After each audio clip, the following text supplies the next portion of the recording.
İkinci baharın kapını döyür. Bilmirəm üzünü açım, açmayım. En güzel hislerle gelmişəm deyir. Bilmirəm ondan kaçım, kaçmayım. Şipşirin sözlerden vurubdu bezək. En hoş arzularla ətirlənibdi. Ruhum da ayağa durup ki gedək. Sevgi nəğməsi tək sətirlənibdi. Öz dünyam rahatdı mənə necə də. Qəlbimi bürüsün indi təlhatı. Sakit ötüb keçir gündüz gecə də. İkinci baharla dəyişsin bütün. Bəlkə əsl həyat yanımdan ötüb. Bəlkə gecikmişəm yaşamaq üçün. Olan olmazların üstünü örtüb. Verdim xatirəyə daşımaq üçün. Açacağım qapını gələn qonağa. Ömrümün havasını dəyişəcəyəm. Qoy çıxsın ürəyin zülmətdən deyə.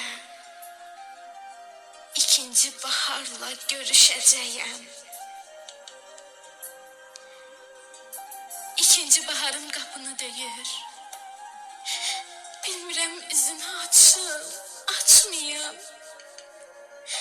En güzel hislerle gelmişəm deyir. Bilmirəm inanım, ya inanmayım.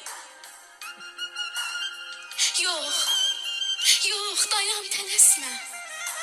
Uzaqlardan sənə baxır tənhalığım.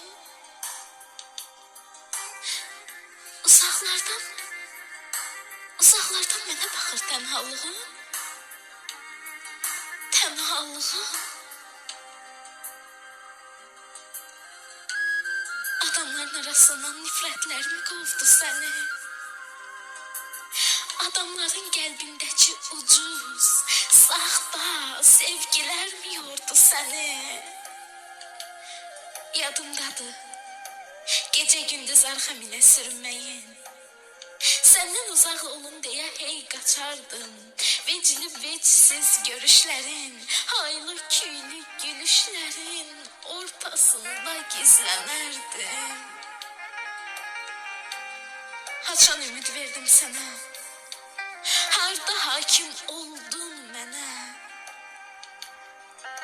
Boylanıram gizli ümidində. Ümidində yanlışlarım, məyusluğu sənə bəlli. Bu dünyanı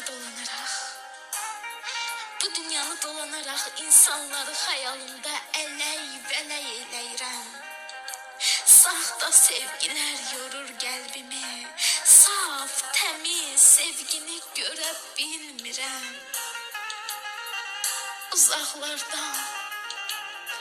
Uzaqlardan mənə baxır tənhalığım. Tənhalığım.